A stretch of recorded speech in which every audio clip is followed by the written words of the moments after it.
Hello everyone and welcome to another episode of NRL Unpopular Opinions. I am your host Ryan Cook and joining me to break down a full round of rugby league is the most knowledgeable mind in the game, Oscar Panafex. I'm back. Footy's back. How good? Cyclone Alfred blown over. For the most part, the flooding that was experienced was not what was predicted, but open groups flooded with green ticks. Stop the segue. Well done. Yeah, love it. We'll get to It the was multi. great to be back. We'll get to the multi in a sec. A bloke that actually played the game, Jarrell Yao-Yi. It's good to be back, gentlemen. And what a game of round one rugby league over the weekend. A couple of shellackings that I'm sure we're going to go over. And a lot of green ticks in open groups, which is you're welcome, punters. We're officially back. Yeah, we are. And the leading point getter on the VB hard-earned index, it's Liam Fogarty. Still don't know what it is. But, you know, I'm number one for a reason, boys. And it's great to finally be recognised for all of the effort I'm putting in. Real recognises real. We're all high and dry here after Cyclone Alfred, as you said, Oscar. A bit of a fizzer for most of us. I trust we're all safe and sound at home. No dramas, no issues. I've got a few drips in the kitchen, but very minor compared to what some people are dealing with, so I can't complain. I just don't want to talk about my personal life on fair. a podcast. So wasn't really We don't want to hear about it anyway. On that note, let's talk footy then. Yeah, let's go. We do have some big news that broke overnight. We're recording this on a Tuesday. Dylan Brown, 10 years, 13 milli with Newcastle, already being called the deal of the century. I want to get some initial thoughts here, fellas. Is this worth it? Well, it makes him the new highest paid player ever in the history of the NRL, rugby league in general. I don't know. I mean, haven't spoken to my Knights mates or fans yet to see how they feel about it because it's a lot of money. I do have some mates from I've been in a Newcastle. group chat for 3 years. I just found out one of the guys is a Knights supporter. Been hiding it. I would have been pretty quiet as well. I would say this, and boys, you can probably back me up. How do they keep Kalen Ponga? That was one of my questions. How do they keep Kalen Ponga? I don't think they do. I think the cogs are starting to turn about him leaving the club, and Red, white and blue, baby. yeah, it looks like. Do you reckon? 100%. You reckon? I can't. How certain do you think that will happen? Like as far as vibe calls go, 100% certain. yeah, 100%. Like, I heard it here first. think if KP moves somewhere, Teddy's almost done. Roosters have a track record of picking up dudes like that, and yeah, I think it'll be great for the game. You wanna hear my Great part? for KP, please. You want to hear my part? Yeah, lay it on us. speak your truth. Rugby union. Yeah. I reckon okay. I reckon it comes a talking. I reckon it comes a walking, and I think the money will be too good for Kalen Ponga to go back where it all started for him at school level. I mean, he was a gun. We've watched footage of These him playing churchy rugby, highlights, churchy yeah. highlights. We all remember this kid who came through at the Cowboys, and like I don't know. I don't know if he stays in the game. I don't think there's enough money to keep Kalen Ponga in rugby league. I think rugby union is, and he seems like, we all know what he's like. He's such a vibe, right? Like, I can see him traveling the world in rugby. And I hate saying this. I hate saying this as a rugby league fan, but have the Knights just passed one of our greatest sons? Wasted might be a better word. Yeah, to the other code. Yeah. So you reckon maybe for KP, there's other things more attractive to him or higher on his priority list than winning an NRL premiership? I don't think it's higher. I just think, like, if he goes to the Roosters, there's certainty there at the moment. Oscar, I mean, they still got their roster isn't where it's supposed to be yet either. Right now, no, but No. Fast forward 12 or 18 months, that roster is going to look very different. Joey Manu will be back. Sam Walker will be the 7. Yeah. They're going to have a lot of money to spend on a couple of guys through the middle. So that, I mean, it just makes the most sense to me. But, I mean, Dylan Brown, from a Knights perspective, your argument, Jarrell, that they're preparing for him to leave, for KP to leave, and that's why they've gone so hard on I don't Brown. know. Well, what, he would be on 1.3 or something with it? Ponga's 1.2. 1.2, so that means Brown 1.3. 1.3. So it's almost $3 million out of their cap a year. Ponga's For- deal ends for two boys. 2027. That's right. Okay. Yeah. So there's a year there where they have 2 players on $3 million. That's over a quarter of the cap. Their cap. Yeah. Like, it might sound strange to say, but Kalen Ponga leaving or potentially leaving being the reason they targeted Brown. That might be the only reason why this move makes sense to me for a Newcastle's perspective. Yeah. Because the last thing that they need in their team is another highly played player who needs to be put into positions to be effective. Yeah, and that's what Bradman Best is, Greg Marzu is, Kalen Ponga is, Dane Gaggs when he was, firing a couple of years ago, Dom Young. They've got strike on the park already. They need an organising 7 or an organising 9 who can get them in the right spots for KP or Dylan Brown or whoever it is to do their magic. Instead, if they've got KP and Brown on the field, it's so much of their salary cut there without someone else doing all the little shit in the lead up. So, yeah, it doesn't make sense to me. And remember, we watched Adam O'Brien put him into the halves at the start of 2 years ago. 2 years ago, because they were looking for that direction, and they still have not found it. We've spoke about it here in the potty numerous times about their spine and having halves that never stay. Well, there it is, and I just think that I just don't know if the game of rugby league. I don't know enough. I don't know if 30 grand and an Origin appearance is enough. And he's not even playing Origin at the moment. Like, as he realised that Reece Walsh is the next fullback for Queensland, and he's gone, well, I'm not going to make the money. Is going back to rugby union the key? And I know people don't like to think about it, but they're a threat for us. Like at these times, like we lose Suoliti to them, and it could be that they're trying to recreate a great rugby union outfit, and that's how rugby union do it. They don't bring them up, they don't develop the game, they just buy them off us. And they got the money, like you say. Yep. I've got a question for you, Oscar. You watch the game with a much more critical eye than I do. Well, that's generous. Thank you. Have you seen anything from Dylan Brown that warrants 1.3 a year, and then for 10 years as well? Like, there's a lot of halves I'd rather have than Dylan Brown. I don't understand why he's got such a guaranteed contract. Are you saying he's overrated? For 1.3 million for 10 years, 100%. Yeah, I would agree with you. Yeah. I think maybe you could play devil's advocate and say that in 10 years' time, halves are probably going to be getting paid 1 to 1.5. It's a lot of speculation, though. It is, yeah. So maybe they think But that the salary they're cap, playing. it's Correct. Yeah. So, maybe they think we're getting for cheaper. They're getting ahead now and grabbing him now. I think on potential, he's one of the best halves in the game, one of the best sixes in the game.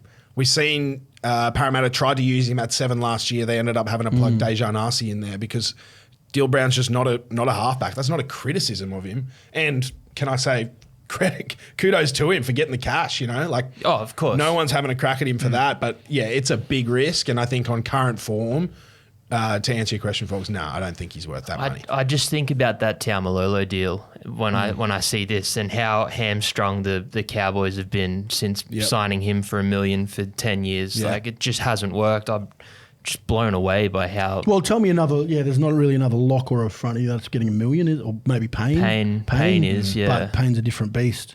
So... Yeah, I mean, I think the longer-term deals probably lend themselves more to halves because they're going to get better as they age rather than potentially worse or at least more tired and sore. So, yeah, it's a big risk. There's going to be... I think Gerald's right. There's going to be some movement somewhere or another with KP in the wake of this. It's just a matter of when, I think. If I'm any other of those halves agents, I'm expecting calls from because I feel like this has just reset the market. If Dylan Brown's worth 1.3, there's a heap more halves that are worth way more than that. Yep. His manager would have been signed this right now. Like they would have got, I can guarantee this as a footy player that's seen contracts and put him in front.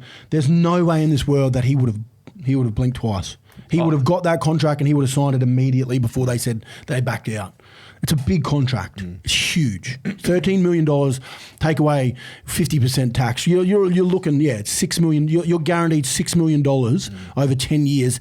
There's no kids at 24 years old that are guaranteed that. So I think he's done the right thing. Now he just needs to put it on the field. Ground-breaking news overnight, and the fallout will be interesting to follow. Let's go right back to the weekend, though. It's officially overreaction season. Knee-jerk reactions are in full swing, particularly online. Got a few. Yeah, I bet you did. One at us about two of the comments that have been made to us. Jeez. I'm keen to debunk a few of these, though, because if you go on Reddit, if you go on Facebook, read the comments, people love throwing them out this time of year. I'll kick us off. with one that I've seen a fair bit, and that's that the competition isn't that close. Now, obviously, there is a divide between the haves and the have-nots, like Penrith, Manly's thrown their name in the ring, the Broncos and Melbourne. But let's just rewind a little bit to last year. There was only 8 points separating third from eighth on the ladder. Yeah. So I think we just need to pump the brakes a little bit there. And then you look at the stats from the weekend. West Tigers missed 51 tackles in that game. And I think there was 8 teams that missed over 30. So these teams that have been training the house down through the preseason. Geez, they're down. Yeah. Especially here in Brisbane. Pardon the pun. Just let the boys play. Yeah. Things are going to play out. So I think that's the first cab off the rank. Agreed. Fogs, I'll let you take over here. What's one for you? Well, the Bronx are winning the comp. Yep. Moving right along. Not even close. 50 in the house, straight up. There's just no other way around it. We're winning the comp. I've seen enough now, I'm big Madge fan. Always have been, eh? Yeah, from way back. Yeah, never questioned that signing once. Ever. Don't look at the old don't pull anything up, body files. Yeah, don't check my receipts. We don't have any. No, exactly. We're winning the comp. Would you say the top 4 is set? Who are they now? So it's Storm. There's probably 5. Out of the blocks, you probably go 5 teams. You go Manly, Melbourne, Broncos, Sharks, and Manly. Did I say Manly already? You did. Melbourne. Well, they're the Penrith is probably the one. Penrith, sorry, Penrith. How could you forget? They haven't done much recently. Yeah, they're top. They're your top 4, top 5 sides at the moment, and it's really hard though. We do this. I mean, we wouldn't be here if we weren't doing the podcast. But round 1, you have to have these type of reactions. You have to make sure that you're putting teams in, at certain calibers, and I think they've come out of the blocks fast. Those top 5 sides, even though the Sharks lost. I believe they still played good enough to warrant a top 4 side at the moment, Agreed. What about the Roosters? There's been a lot of chat. I mean, there was a lot of chat before the season began that the Roosters could miss the 8. Embarrassed on Thursday against your Bronx Fogs. Oscar, your critical eye, what did you make of the Chooks? Yeah, I went hard in the paint for Trent Robinson last week on the podcast here, talking about all the guys that he's overseen, key guys that he's overseen leave or retire under his tenure. They were poor in round 1, but they're up against probably the hottest team in the competition right now. I don't know if anyone bar Penrith and Melbourne would have been able to even go with that Broncos team that played on Thursday night. Roosters had 2 guys they needed to apply dispensation for to play in that game outside of their top 30. It's round 1. For round 1. So, excuses, whether it's an excuse or an explanation or however you want to look at it, the facts are that is not Trent Robinson's first choice 17, even close to it. I actually looked at his on the Thursday night. I actually looked. There's probably still 9 blokes who aren't missing who aren't in that top squad. And then Victor in the run on himself. Victor goes in the first 10, So and that puts him out. So there's 10 now. There's 10 blokes that are starters out of the 17. I think.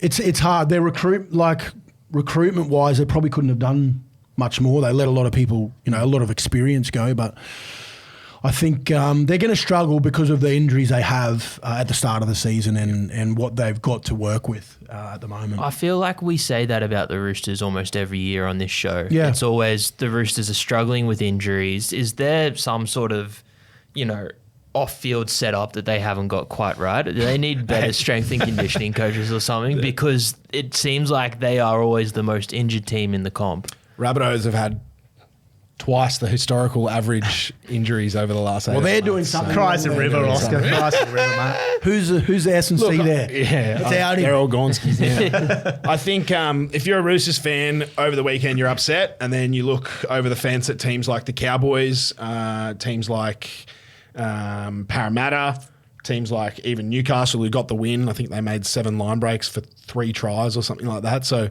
there are a lot of other teams who are almost or close to full strength playing in familiar systems with familiar players, and they struggled just as much as the Chooks did against the best team in the comp right now. So yeah, I agree with Gerald. It'll be a slow start, but whether or not they're injured at different times, they are always there and thereabouts. And then for them though, if they aren't, if they're not there, do you leave the Ferraris in the garage? Do you go, oh, well, there's no point trying to push these blokes? Yeah. And do you just concede the year? I don't think they will do that because they're the Sydney Roosters. Yeah. You Too proud. They're too proud as a club. So then that could potentially put you back with some of those blokes that come back too early, you know, and so it's a scary season for the Roosters. I think they're going to be okay. They'll be thereabouts, but it is a scary season if you're a Roosters fan. Speaking of scary, if you're a West Tigers fan, you probably don't know how to feel because Thursday's game was good and bad, quite good defensively in the first half, but then Newcastle's rock speed kind of just took over and the Knights did look pretty sharp in the second half. No Coruscant though, no Buller. Correct. So there were excuses there for the Tigers. Luai looks good. Terrell May had a massive game. Yeah. Is the glass half full for the Tigers, or there's already been some talks that Benji Marshall can't coach? I've seen that online. That's ridiculous, way too early. But what do you think when you watch that game? What do you think they did? That was I noticed they just played a boring brand of footy. They just kicked the corners and they tried to work. They just tried to make Newcastle make big plays. And, you know, as the stats see, they made a lot of tackle breaks, 51 to be exact. So I don't know if he can't coach. I think sometimes when you get coached by a coach he doesn't know how this side plays yet. So he's got a framework where he's like, all right, this is what I know and this is what I know what to do, and that's play boring footy to start off with, and then we'll earn the right to play expansive footy. So, and we do talk about, I mean, there's a lot of missed tackles from them, but I think they've got to understand they've got to earn the right to be able to play footy. So if you're going to kick to a corner, you can't miss that many tackles. You've got to tighten up, and you can't let teams play expansive footy on you. So I don't think we've seen the best of Benji Marshall yet because we haven't seen his team play to the calibre of how they can play yet.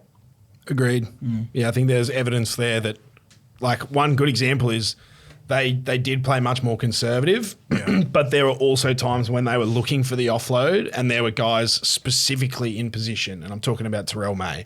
He had 5 offloads in that game. That's going to be pretty standard for him, I think. You look at the rest of the team, Heath Mason had 1, the halves had a couple each, and I think Alex Twall threw 1 or 2. So it's not, hey guys, let's play some footy. Yeah, eyes up nonsense. That's the kind of rhetoric we heard from them last year.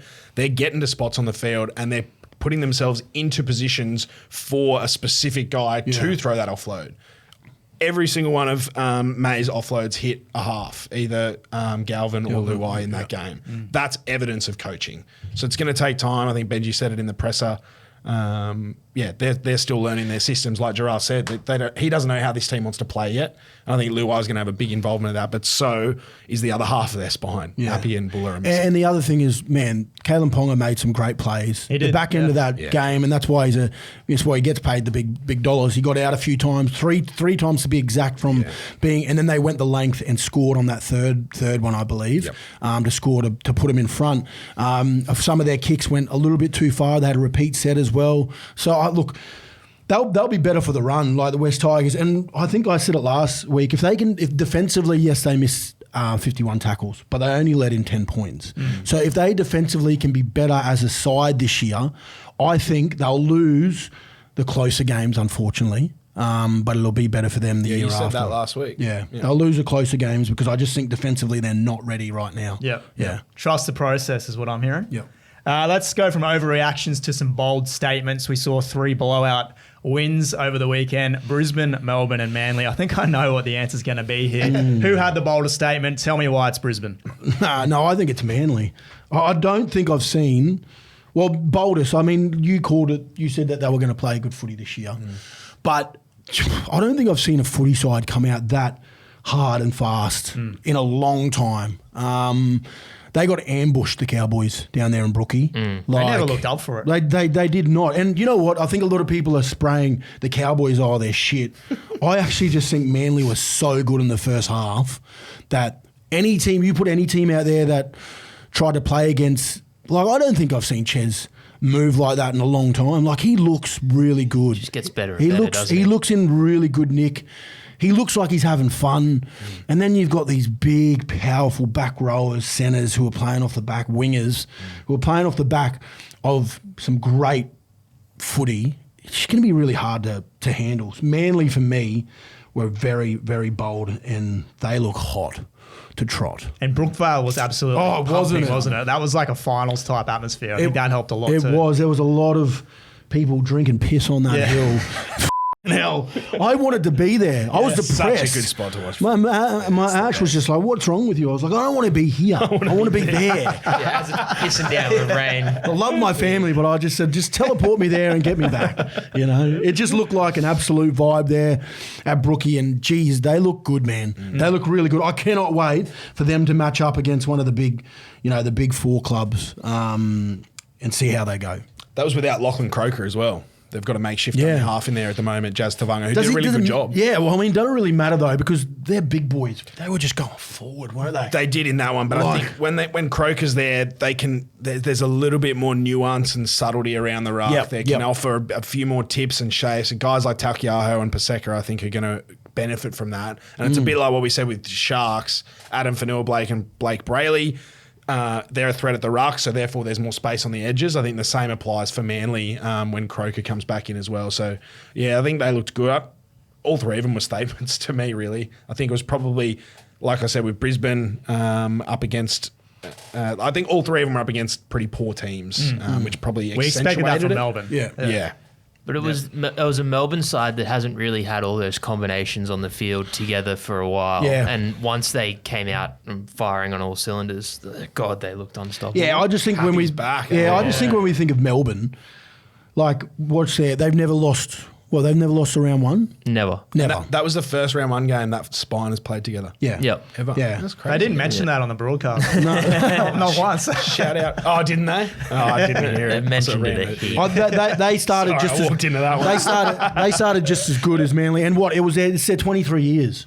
So I think that was their right. Yeah, it was big for them to play down there in Amy Park, in Melbourne. So, yeah, I mean, look, they look good, and Cameron Munster looks thin, which is really good for Melbourne and Queensland.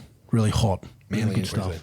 That's a nice little segue into which individual player impressed us the most. Gerard, you've already touched on DCE. 1 try, over 100 run meters, 2 try assists, 4 tackle breaks. Munster, 2 try assists. Foggs, I know this one hits close to home because he should have scored at least twice in that game. Yeah. And you had him in a multi, unfortunately. That's all right. We got the one up that counts, though, so that's all that matters. It is. Terrell May, we've spoken about as well. Tupanua, 2 tries for the Dogs. He was very impressive. Payne Haas and Paddy Carrigan I've thrown in here. They were massive for the Broncos. Anyone I'm forgetting? Folks. Corey Pakes. Yeah, Pakesy was good. Yeah. Who else comes to mind? Obviously, Pappy. Yeah. Is another one. Who are you? Oh, I just thought you were going to light up Payne Haas. Well, no, I was... I love Payne, but I just don't... He just does that every weekend. Well, that's what I was about to say. He just does it all the time, so I don't know why everyone's like, whoa, Payne's played so good. Guys... He just woke up and did that shit. Mate, he's been doing this for 5 years. He's won our Paul Morgan medal more than anybody in the Broncos history, and he's not even halfway through his career. Look, this guy is a freak. He's a freak. He's a freak. I agree with everything you said, but I think that makes what he did on Thursday or Friday, whenever it was, even more impressive. Yeah. It looked so much better than what he does every week, which is already insane. He was only on the field for 49 minutes. Yeah, okay. Yeah. Do you think... Like, holy shit. Do you think they've just... See, I've watched them train a fair bit, but obviously I haven't seen Payne play a game like this yet. But they just let him go, all right, you are gonna blow out, bros. Just blow your gasket. Yeah, okay. Blow your gasket. Go as long as you can. Yeah. As long as you can, and then we're just gonna take you off. So if that's 25 minutes for him, it's going as hard as he can, then get him off. I think usually his average game time is 60, 70 minutes. Yeah. So if we can go 25, that's only 50. Man, that's scary shit. And, you've got guys Scary. like Willison. Everyone's excited about Takura. I think he might be a bit too big at this point. But guys like Willison and Jensen can do a job if that is how Madge wants to use Payne. But, I mean, he was dynamic. Just the angles he was taking, it wasn't just shit one-off hit-ups. They were getting him 1 or 2 passes off the ruck, hitting him at the tram lines, and then Corey Pakes, that lovely little shape, which was a similar shape to one they did in the trials. So they've clearly been practicing some stuff with Corey around the ruck. Roosters did not. The other thing is for the Broncos, having 2 halves that are just so good at training drills. Yeah. Like I'm talking 3-on-2s. Like they just didn't fill up properly. Yeah. They did not like sending the big boy to the short side, the Roosters. Yeah. They rather had left someone go back late than passive in their markers. And Dozer really and Reno exposed that, and so did Walshy at times. So down that short side. Yeah, that left edge. But look, it's the ceiling for Payne this year, if he's playing like that, is scary. Is it unfair expectations almost, or? For what Payne has? Yeah. No. I think if anyone in this competition can handle expectations, it's Payne Haas. Okay. Yeah. From impressive players to teams that we need to forgive. Cowboys, Roosters, Dragons, and the Finns. We've already spoken a bit about the Cowboys and the Roosters, so let's chat the Dragons, who, look, they weren't the worst in the loss to the Dogs. No. New look team, we know that. The Finns have to be kicking themselves. I think they probably should have won that game against the Rabbitohs. Some of their attacking decisions were perplexing. The decision not to go for a drop goal late in the game, like you said, Fogs, in the group chat, I don't get that at all. Also watching, I just don't think that Herbie touched the ball enough. No, he didn't. Hammer touched the ball enough. Like, if I'm a team and I don't want anyone touching the ball, it's them two. The more they touch it, the scarier they are as a side. And I just feel like in the big moments, probably those two didn't get enough of the ball, or they didn't go looking for it enough. Because at the back end, you've seen Herbie made a few half breaks, but if he had done that, back end of the first half, he could have really, could have made it difficult for the Rabbitohs. But I just don't think they did enough to put themselves in a position to win it with those individuals. I think they're the ones you could forgive. I think the Dolphins, obviously a rough sort of But as a team, you don't look at it like that. As a team, I look at it as like there's a chance for us to overcome something here. Let's go win this and let's just come home. That's what I think. I think Wolfie talked about Sean O'Sullivan and Isaiah Katoa was a halves pairing they hadn't practiced with at all over the summer. Which I love Wolfie, but it's a bit of nonsense. But obviously, they're both sevens, right? And I think Isaiah Katoa, either of them are at their best when they've got a running creative six on the other side of the field, which is what someone like Cody Nikorima is. Correct. Or Jake Averillo when they plug him there. So I think that maybe explains why Herbie and Hammer weren't as involved. Yeah. But specifically for Herbie's sake, I've got to give Jack Whiten a shout out, who I've been critical of his defence in the centres at different times, but he was phenomenal in that game. He flew out of the line every time Herbie got the ball and shut him down as best as you can. Herbie still ran 17 runs for 180 metres. Yeah, that's, by no means quiet. No, I'm not saying quiet, but I reckon in the bigger moments, I could have seen both of them to come and get the ball a little bit more in bigger moments, because they're just hard to tackle. They're very hard to handle, and they're big name players in that side. Yep. So yeah. Shout out Tom Gilbert though. Great to see him back. Yeah. He looked Get good, through didn't he? unfazed as well. Good He's stuff. one of my favourites. I love him. 12 errors from the Finns as well. Hard to win games of footy when you're doing that sort of stuff. Tupou had a couple of crucial ones down the stretch there that hurt. True. I think that's another thing where they had 3 try scoring opportunities. Tupou dropped one of them, and then Campbell Graham and Jai Arrow both made one-on-one tackles that won't usually be made. So Finns could have very easily been up 18 points there. Absolutely. Before we get to the multi, are these blowouts a cause for concern, guys? I know it's great for us from a punting perspective because you can just jump on the overs, you can jump on try scorers galore and go nuts. But if this is the case when we get to round 8 where you got the Panthers just obliterating teams, it's not great for the game, but is there really anything we can do about it? Yeah, I just think that's where the game's going. We've watched it get faster and faster each year. The product, we as tragics of the game, rugby league, we want to see defence because that's just what we thrive on. And if you analyse the game enough, that's what we want to see. But for a fan who doesn't know the X's and O's, you want to see meat pies. Yeah, that is the product. Yeah. That's the product, and that's where it's going. So suck it up, teams. You're just going to have to get better defence. Bad for the book, all these tries. It really is, yeah. We're lucky to be in a job. Yeah. Speaking of betting, let's get into the multi. It's time to jump into the multi, and for the first time in a very, very long time. Can I get How long? How long? Have to be 18 months. There it is. We've done it, boys. We've bloody done it. They're really good. I like those. I didn't realise they said Neds for a while. Oh, yeah. They're puntaroos. Puntaroos, baby. You got to wear them non-stop on the mic, on the potty, until we lose a multi. I'm locked in. Turn the lights off, Rich. It's bright in here. As you can tell, energy is high because we finally got a multi up, paying $10.53. last week. Gerald, you took the Broncos 13 plus. I did. I had the over between the Dragons and the Dogs. That was a sweaty watch. We also had the Dogs to win and then Manly to win. Up and about. Yeah, we were up and about, and it's been a drought. Alfred came over the weekend, brought some water, and we just brought some green ticks into open groups. I am very proud of us, boys, because it's been a long time between drinks. Been a long time. Been too long. It has been too long. You got to lose one to win one. Punters, I've said it. I said it last week. This is the floodgates have been opened. You did call it, yeah. Yeah, it's been opened, and we are on, boys, this There's year. an energy So in here, isn't there? either come with us or off. All right, everyone out there. We're on the verge of history here too because we've never gone back to back on either the rugby league show or the AFL show. So we could do something very special this coming week. Yep. I like a challenge. You know who did go back to back? Silly Season podcast. Oh. Ooh. So But no one knows what it is. big shoes to fill. This guy, man. You've completely changed personalities since putting them on. I'm a whole new man, boys. I like this, Fogs, better. Despite getting up last week, we're not getting carried away. So, Oscar, you got the first leg on Thursday night between the Knights and the Dolphins. Yeah, I've taken the Dolphins plus line. I think they can beat Newcastle, but we'll play it safe. It's the first leg of the weekend. I don't want to kill us on Thursday night. So Finns plus 3.5. Gerald, you got the next one. Yeah, I've gone off the back of their round one result. Manly. They're going over to New Zealand, but I've just taken them on head-to-head, $1.40, which I thought was pretty juicy. I don't know their record over there, but the way the Warriors start, I don't know if they're going to be good enough for Manly in the way that they started and the way they're going to play footy. So Manly at $1.42.